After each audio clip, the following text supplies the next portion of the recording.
Marcus Wellington III stepped out of his luxury taxi onto the cobblestone streets surrounding Buckingham Palace, his Italian leather shoes clicking against the ancient stones with each confident stride. The afternoon sun caught the gold details of his expensive watch as he adjusted his silk tie, a smug expression playing across his face. At 35 years old, Marcus had built his fortune in tech startups back in Silicon Valley, and he carried himself with the arrogance that only new money could buy. "Keep the change," he told the taxi driver dismissively, tossing a 20-pound note through the window without bothering to calculate if it was generous or insulting. The driver simply nodded and drove away, leaving Marcus standing before one of the most iconic landmarks in the world. But Marcus wasn't here as a typical tourist. He had spent the last week in London attending business meetings, closing deals that would add millions to his already substantial bank account. Today was supposed to be his day off, his chance to see the sights that lesser people traveled thousands of miles to witness. In his mind, places like Buckingham Palace existed for his entertainment, historical monuments that served as backdrops for his social media presence. He pulled out his phone, a device worth more than most people's monthly salary, and began recording a video for his followers. "What's up, everyone? Marcus here, standing in front of Buckingham Palace. You know, it's smaller than I expected. My house in Palo Alto probably has more square footage than this old building." Several tourists nearby turned to look at him, some rolling their eyes at his loud, obnoxious commentary. A family from Japan tried to take a respectful photo near the palace gates, but Marcus stepped directly into their shot, continuing his video without any awareness of the disruption he was causing. "I'm thinking about buying a place in London," he continued, speaking to his phone camera while gesturing broadly toward the palace. "Maybe something with a bit more character than this place. I mean, sure, it's got history, but where's the innovation? Where's the tech integration? This is what happens when you let old families run things for too long." An elderly British couple exchanged disapproving glances as they walked past. The woman whispered something to her husband about typical American tourists, but Marcus either didn't hear or didn't care. He was too busy crafting his image as the successful entrepreneur who could buy and sell anything he wanted. As Marcus approached the palace gates, he noticed the distinctive red-coated guards standing at attention. The Queen's Guard, with their iconic tall black hats and stoic expressions, had been protecting British royalty for centuries. These men were highly trained soldiers, selected from elite regiments of the British Army, and they took their duties with absolute seriousness. But Marcus saw them differently. To him, they were nothing more than tourist attractions, living statues dressed up in costume for the entertainment of visitors like himself. He had heard stories about how the guards weren't allowed to move or react, no matter what tourists did around them. This gave him an idea that would prove to be a terrible mistake. "Check this out, followers," Marcus said, holding his phone at arm's length to capture both himself and the guards in the frame. "I bet I can get one of these toy soldiers to break character. They're probably just actors anyway, hired to stand around and look important." He pocketed his phone and approached the nearest guard, a tall, imposing figure whose eyes stared straight ahead with military precision. The guard's rifle was held firmly across his chest, and his entire posture radiated discipline and professionalism. His name was Sergeant James Mitchell, a decorated soldier who had served tours in Afghanistan and Iraq before earning his position in the Queen's Guard. To him, this post wasn't just a job. It was an honor and a responsibility that he took seriously. Marcus circled around the guard like a predator sizing up its prey, his expensive shoes tapping loudly on the pavement. "Nice costume, buddy," he said with a sneer. "Must be hot in that get-up. How much do they pay you to stand around and play dress-up?" The guard's eyes remained fixed, straight ahead, his expression unchanging. Years of training had taught him to maintain his composure regardless of what tourists said or did. But Marcus interpreted this professional restraint as weakness, as proof that these guards were nothing more than elaborate decorations. Other tourists began to gather, some pulling out their phones to record what they sensed might become an interesting confrontation. A group of schoolchildren on a field trip watched with wide eyes as their teacher tried to usher them away from the developing scene. But Marcus was just getting started. He reached into his wallet and pulled out a crisp $100 bill, waving it in front of the guard's face. "Here's a tip for the show, soldier boy. Maybe you can buy yourself a real job with this." When the guard didn't react, Marcus became bolder. He began making exaggerated faces at the guard, trying to provoke some kind of response. He jumped up and down, waved his arms, and even started doing what he thought was a silly impression of a military march, complete with high steps and rigid arm movements.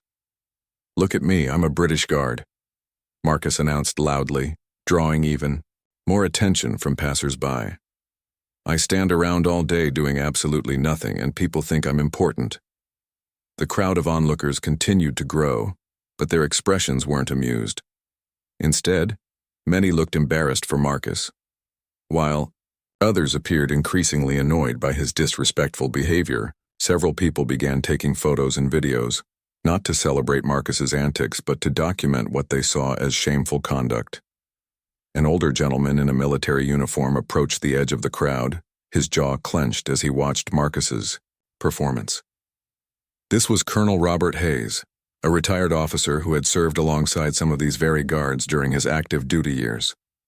He knew the level of training, dedication, and sacrifice that went into earning a position in the Queen's Guard, and watching this arrogant tourist mock everything these soldiers stood for made his blood boil. But Marcus was completely oblivious to the growing tension around him. In his mind, he was putting on a show, demonstrating his superiority over these pretend soldiers who couldn't even respond to his obvious provocations. He had no idea that his behavior was about to cross a dire line that would change everything. Marcus's confidence grew with each passing moment as he continued his disrespectful display. The crowd around him had swelled to nearly 50 people, creating a semicircle of onlookers who watched his increasingly outrageous behavior with a mixture of fascination and disgust. He interpreted their attention as admiration, completely missing the disapproving expressions and whispered comments about his conduct. "You know what I think?" Marcus announced to his growing audience, his voice carrying across the courtyard. "I think these guards are fake. They're probably just unemployed actors hired to stand around and look pretty for the tourists. Real soldiers would have some backbone, some pride."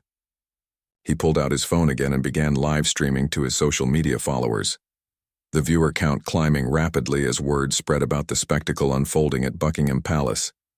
Comments began flooding in, but Marcus only read the ones that seemed to encourage his behavior, ignoring the numerous messages calling him disrespectful and embarrassing. "All right, followers, let's see if we can wake up Sleeping Beauty here," Marcus said, pointing the camera at Sergeant Mitchell, who continued to maintain his professional composure despite the growing humiliation of the situation. The sergeant's training had prepared him for many things, but nothing quite like this level of public disrespect from someone who should have known better. Marcus began to escalate his tactics. He started making loud noises near the guard's ear, clapping his hands suddenly and shouting random words.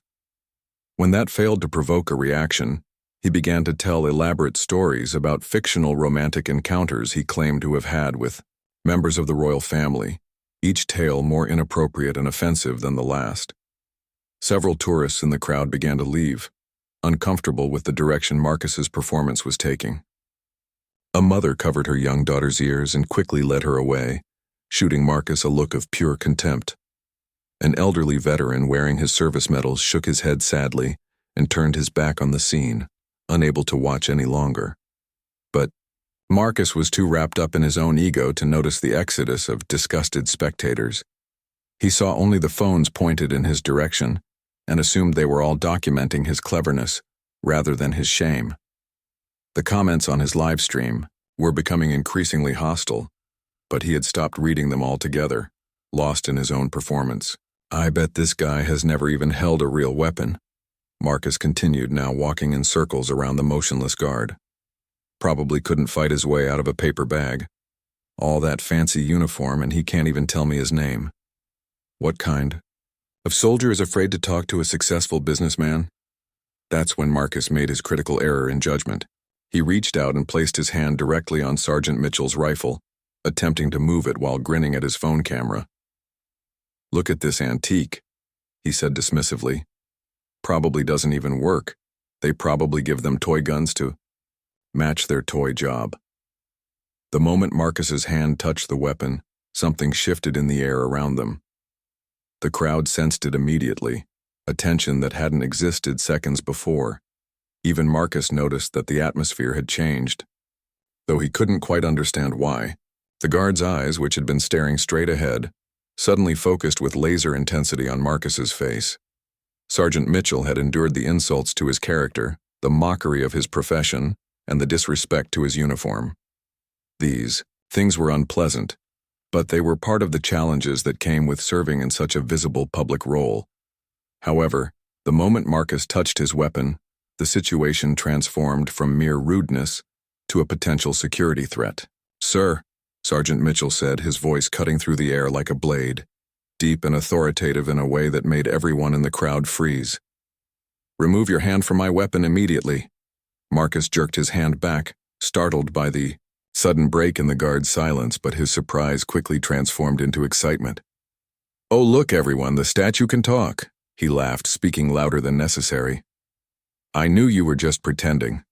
What else can you do, buddy? Can you dance? Can you sing?" But the guard's expression had hardened into something that even Marcus's thick skin couldn't ignore. Years of military training and real combat experience had taught Sergeant Mitchell to recognize different types of threats. And while Marcus might not have intended harm, his actions had crossed into territory that required a response. "Sir, step back from the guard post immediately," Sergeant Mitchell commanded, his voice carrying the authority of someone accustomed to being obeyed. "Without question. Your behavior constitutes interference with a military sentry, which is a serious offense under British law." For the first time since arriving at the palace, Marcus felt a flicker of uncertainty. The guard's tone carried weight that his tech industry success couldn't dismiss. But rather than backing down gracefully, Marcus's ego pushed him to double down on his aggressive approach. "What are you going to do about it?" Marcus taunted, taking a step closer rather than backing away as instructed. "Arrest me?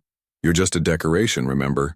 I'm an American citizen with more money than this entire palace. I can do whatever I want." The crowd around them had grown silent, sensing that something significant was about to happen. Several people had their phones out, but now they were recording not for entertainment but because they realized they might be witnessing something that would make international news. Colonel Hayes, the retired officer who had been watching from the crowd, stepped forward with a grave expression. His military bearing was unmistakable even in civilian clothes, and his voice carried decades of command experience when he spoke.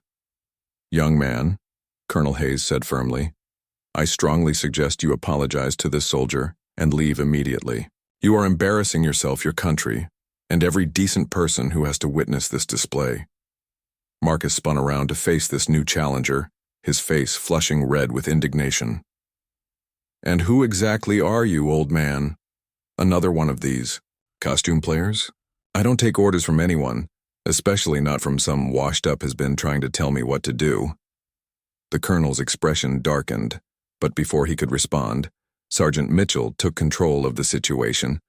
With movements that were both swift and measured, he shifted his stance slightly, a subtle change that somehow made him appear even more imposing than before. "Sir, this is your final warning," the sergeant said, his voice now carrying an edge that made several people in the crowd involuntarily step backward. "Comply with my instructions immediately, or face the consequences of your actions." But Marcus, blinded by his own arrogance and the adrenaline of being the center of attention, was about to make the mistake that would change everything. Marcus stared defiantly at Sergeant Mitchell, his chest puffed out with false bravado as he processed the guard's warning. The live stream on his phone was drawing hundreds of viewers now, and the rush of attention fed his ego even as warning signs flashed all around him. He convinced himself that this was just another power play, another situation where his wealth and status would ultimately protect him from any real consequences. Consequences? Marcus laughed loudly, the sound echoing off the palace walls. "What consequences? You going to write me a strongly worded letter? Send me to timeout?" He gestured dismissively at the crowd around him. "I've got witnesses here. Everyone can see that you're just trying to intimidate an innocent tourist who's exercising his right to free speech." Several people in the crowd exchanged uncomfortable glances. They had indeed witnessed everything, But what they had seen was far from innocent tourist behavior. A woman from Germany whispered to her husband in their native language, expressing her shock at the Americans' disrespectful conduct. A group of British teenagers shook their heads in embarrassment, ashamed that this scene was playing out in front of their beloved palace. Sergeant Mitchell remained perfectly still, but those trained to read military bearing could see the subtle signs of a soldier preparing for action. His jaw was set, his breathing controlled, and his eyes never left Marcus's face. 20 years of service had taught him patience, but it had also taught him when patience was no longer the appropriate response. "You think this is a game?" the sergeant said, his voice quiet but carrying clearly to everyone present. "You think, because you have money, because you come from another country, that our laws and our traditions don't apply to you. You are about to learn otherwise." Marcus pulled out his wallet again, this time extracting several £100 notes and waving them in front of the guard. "Everything's for sale, soldier boy. Even dignity, apparently. How much do they pay you to stand around in that monkey suit? I'll double it if you dance for my camera." The crowd's reaction was immediate and visceral. Gasps of shock came from multiple directions, and several people began loudly expressing their disgust. A man with a Scottish accent called out, "That's enough, you bloody fool," while a woman's voice from the back shouted, "Have you no shame at all?" But Marcus was beyond shame now. The combination of jet lag, alcohol from his business lunch, and the intoxicating rush of being live-streamed to hundreds of followers had pushed him into a state of reckless abandon. He began dancing mockingly in front of the guard, his expensive suit jacket flapping as he performed what he thought was a hilarious parody of military movements. "Look at me, everyone," he called out to his phone camera. "I'm the Queen's Guard. I stand perfectly still while rich Americans make fun of me. This is what peak British performance looks like." That's when Marcus made his catastrophic decision. Emboldened by what he perceived as the guard's helplessness, he reached out and deliberately knocked the tall bearskin hat off Sergeant Mitchell's head. The ceremonial headpiece, worth hundreds of pounds and steeped in centuries of military tradition, tumbled to the ground and rolled several feet away. The silence that followed was deafening. Even Marcus seemed to realize that he had crossed a line, though he was still too caught up in his performance to fully grasp the magnitude of his mistake.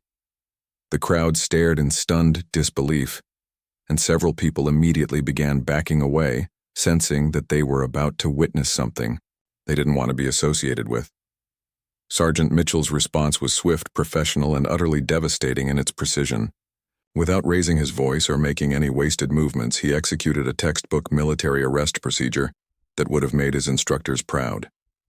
"You are under arrest," the sergeant announced in a voice that carried absolute authority, "for assault on a military sentry, destruction of crown property, and disturbing the peace. You have the right to remain silent, and I strongly suggest you exercise that right." Before Marcus could fully process what was happening, his arm was twisted behind his back in a hold that was both firm and expertly applied. Years of combat training had taught Sergeant Mitchell exactly how much pressure to apply to control a subject without causing injury, and Marcus found himself completely immobilized within seconds. Wait, Marcus stammered, his voice rising to a near shriek as the reality of the situation finally began to penetrate his arrogant bubble. "You can't arrest me. I'm an American citizen. I have rights. I demand to speak to the American embassy." "You have the right to remain silent," Sergeant Mitchell repeated calmly, "and anything you say can and will be used against you in a court of law. You also have the right to legal representation, which I suggest you arrange immediately." The crowd erupted into a mixture of applause and excited chatter. Phones that had been recording Marcus's shameful display now captured his complete humiliation, as he was professionally and efficiently subdued by the very guard he had been mocking moments before. The live stream on his own phone continued to run, broadcasting his arrest to hundreds of viewers who were now witnessing the spectacular collapse of his arrogant performance. Colonel Hayes stepped forward and retrieved the fallen bearskin hat, examining it carefully for damage before approaching Sergeant Mitchell. "Sergeant," he said with obvious respect, "Colonel Robert Hayes, retired. Well handled. This hat appears to be undamaged, fortunately for our American friend here." "Thank you, sir," Sergeant Mitchell replied, maintaining his professional composure even as he held the struggling Marcus in an unbreakable grip. Palace security has been notified and should be arriving momentarily. Marcus's struggles were becoming more frantic as the full weight of his situation became clear. "This is insane," he shouted, his voice cracking with panic. "I barely touched his stupid hat. This is assault, police brutality, I'll sue everyone here." But his protests fell on deaf ears. The crowd that had gathered to watch his performance now watched his downfall with a mixture of satisfaction and second-hand embarrassment. Several tourists who had captured the entire incident on their phones were already uploading the footage to social media, where it would soon go viral for all the wrong reasons. Within minutes, the distinctive uniforms of palace security officers appeared at the edge of the crowd, followed quickly by Metropolitan Police constables who had been summoned to handle the arrest. Marcus's day of entertainment had transformed into a legal nightmare that his money and status would not be able to easily solve. The arrival of the Metropolitan Police transformed the scene from a tourist spectacle into a serious criminal matter.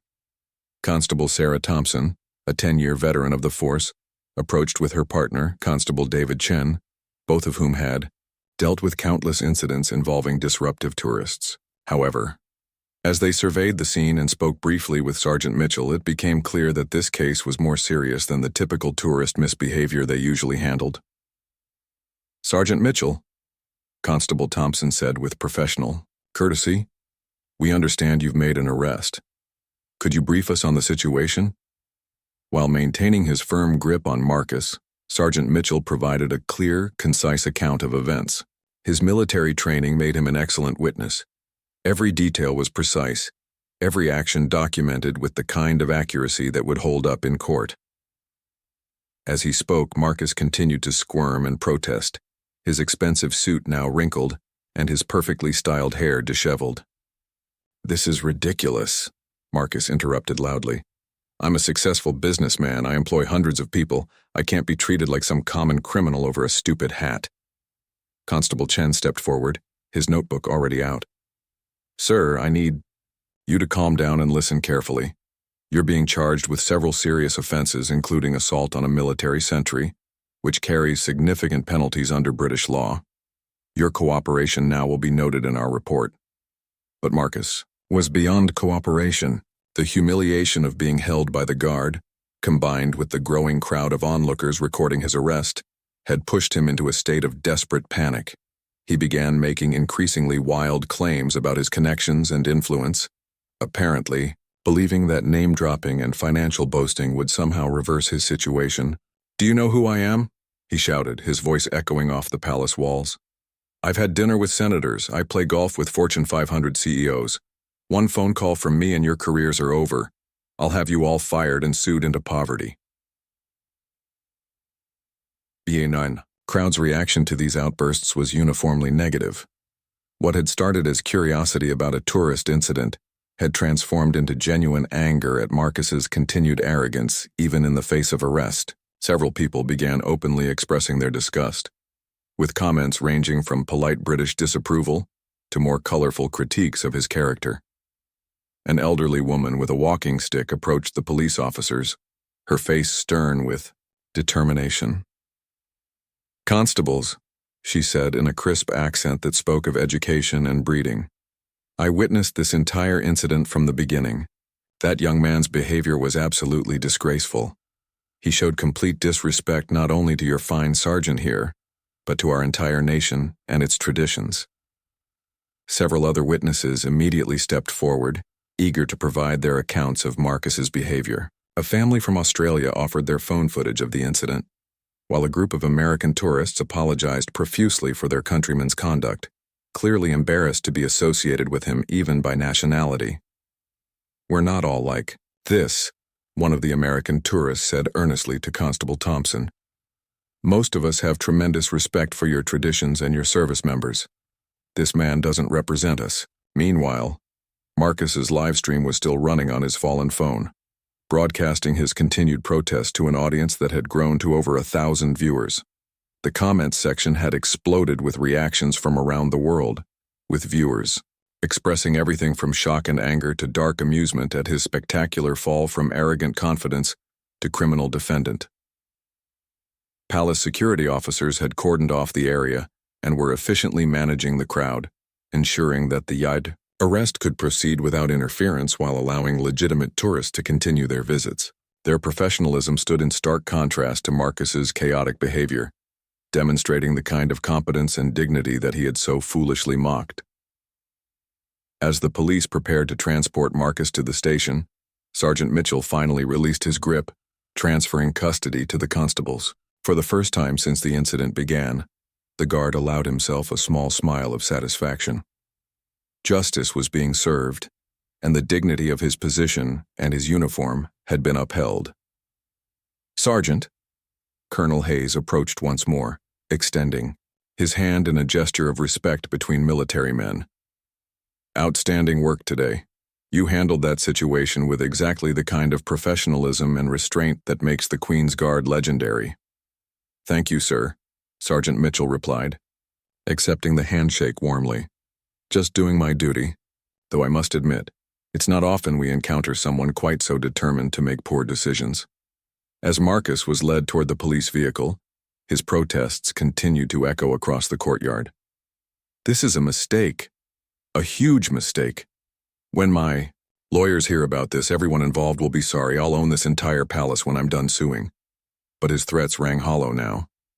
The man who had arrived at Buckingham Palace that morning full of arrogance and self-importance was being led away in handcuffs, his expensive clothes rumpled, his reputation in ruins, and his face broadcasting live to the internet as a cautionary tale about the consequences of disrespecting those who serve with honor.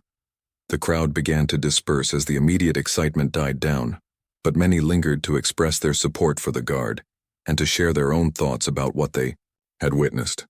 The incident had become more than just a tourist disruption. It had become a lesson about respect, dignity, and the difference between true authority and mere wealth. Constable Thompson completed her preliminary paperwork, while Constable Chen secured Marcus in the police vehicle. The charges were serious enough to ensure that this would not be resolved with a simple fine or warning. Marcus's actions had consequences, and those consequences were about to become very real indeed. As the police car pulled away with Marcus still protesting loudly in the back seat, Sergeant Mitchell resumed his position with the same perfect posture and unwavering professionalism that had characterized his service before the incident began. To him, this was just another day of duty, another challenge successfully met. But to everyone who had witnessed his handling of the situation, it was a masterclass in how true strength and authority operate, quietly, confidently, and without the need for boasting or display. The Paddington Green police station buzzed with the typical activity of a busy London afternoon when Marcus Wellington III was brought through its doors.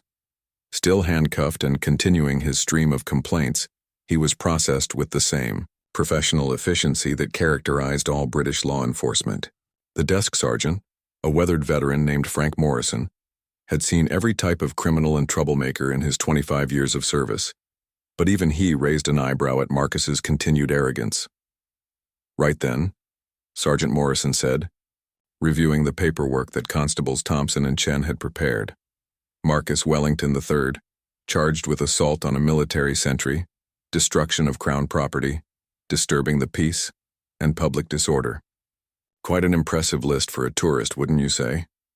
Marcus, now seated on a hard plastic chair in the processing area, had finally stopped shouting but continued to radiate indignation. "This is all a massive misunderstanding," he insisted, his voice hoarse from his earlier protests.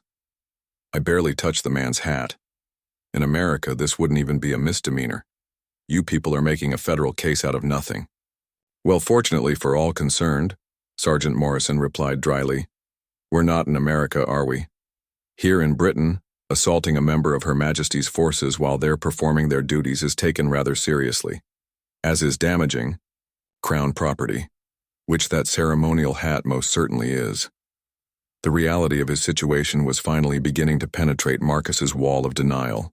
The sterile police station environment, the matter-of-fact way the officers discussed his charges, and the growing realization that his wealth might not be able to immediately solve this problem, all combined to create the first real fear he had felt in years. "I want to call the American embassy," Marcus demanded, though his voice lacked the commanding tone he had used earlier. "I have rights as an American citizen abroad. You can't just throw me in jail without proper representation." "Of course you have rights," Sergeant Morrison agreed, pulling out the necessary forms. "You have the right to make one phone call, the right to legal representation, and the right to have the embassy notified of your arrest. However, none of those rights will change the fact that you committed these offenses in full view of dozens of witnesses and several video recordings." As if summoned by his words, Constable Thompson approached with a tablet displaying multiple social media posts. "Sergeant," she said, "you might want to see this. The incident has gone viral. There are videos from at least 6 different angles, and the suspect's own live stream captured everything in high definition." Marcus's face went pale as he realized the implications.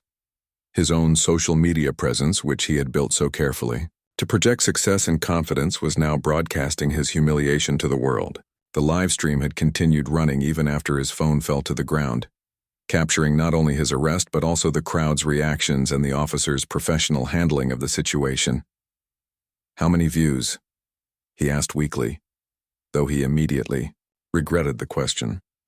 "The original live stream has over 50,000 views and climbing," Constable Thompson reported. "It's been shared on Twitter, Facebook, Instagram, and TikTok. Someone even created a remix video with music. You're quite famous now, I'm afraid." The full weight of his catastrophic mistake was finally hitting Marcus. His business reputation, carefully cultivated over years of successful deals and strategic networking, was being destroyed in real time by his own arrogant behavior. Clients, partners, and employees would all see him at his worst, being arrested for assaulting a British soldier while making a fool of himself in front of Buckingham Palace. His phone call to the American embassy was brief and professional. The duty officer, clearly accustomed to dealing with American citizens who had run afoul of British law, explained that while they could provide a list of recommended lawyers and ensure he was being treated fairly, they could not interfere with the legal process or secure his immediate release. "Mr. Wellington," the embassy official said over the phone, "I must stress that these are serious charges. Assault on military personnel is not something the British courts take lightly. I strongly recommend you secure competent legal representation immediately and prepare for the possibility that this matter may take some time to resolve." Marcus's second phone call was to his high-powered attorney back in Silicon Valley, a man who had helped him navigate various business disputes and regulatory challenges. However, lawyer Jonathan Blackstone's reaction was far from reassuring. "Marcus, what the hell were you thinking?" Blackstone's voice crackled through the international connection. "I've already seen the videos online. This isn't a business dispute I can make disappear with a settlement. You assaulted a soldier in front of the Queen's palace, for God's sake. The optics are absolutely terrible. Can't you fix this?" Marcus pleaded, his arrogance finally giving way to genuine desperation. "Pay them off, make it go away. I've got money, connections. There has to be a way to make this disappear." "This isn't going away, Marcus," Blackstone said firmly. "You've committed criminal offenses in a foreign country, and you did it in front of cameras. The best I can do is recommend a good British barrister who specializes in international criminal defense.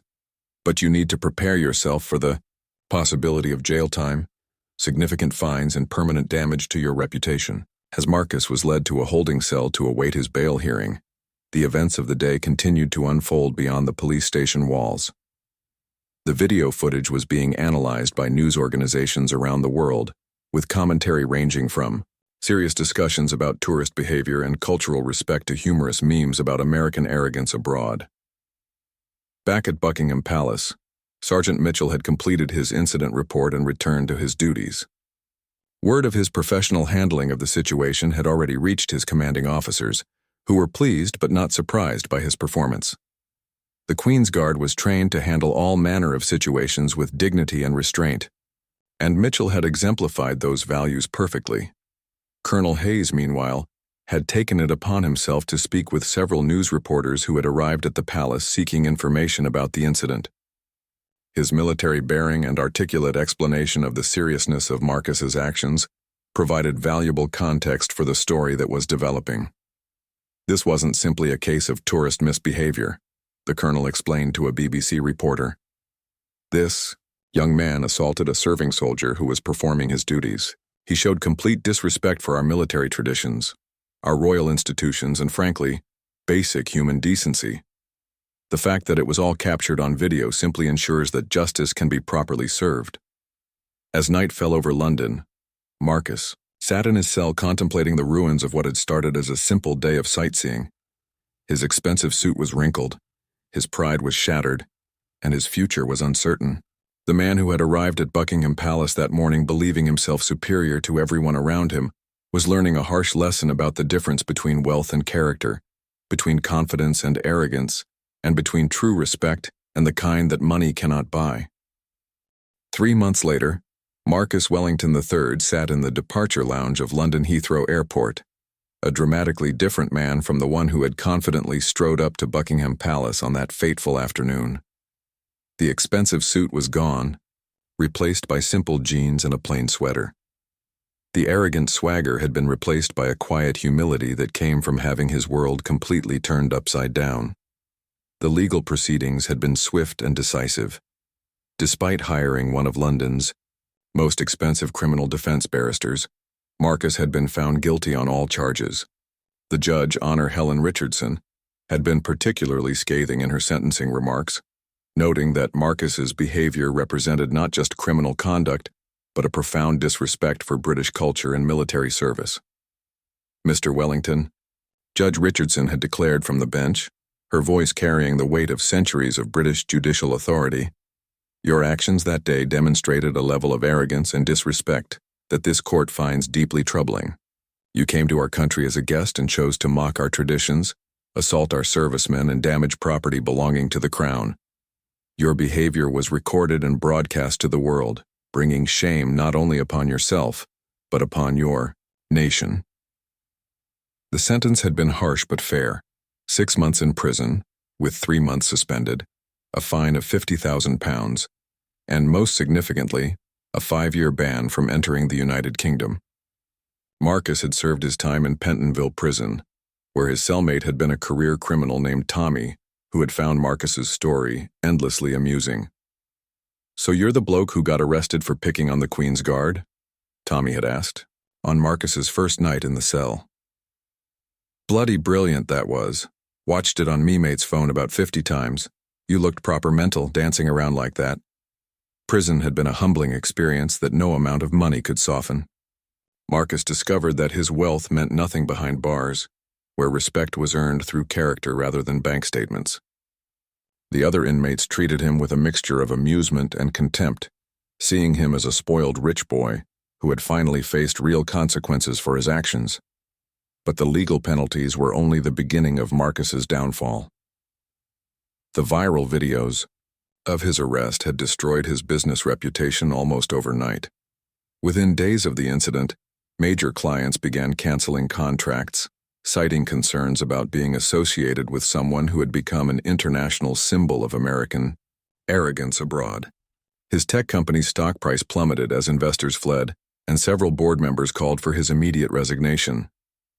The social media aftermath was particularly brutal.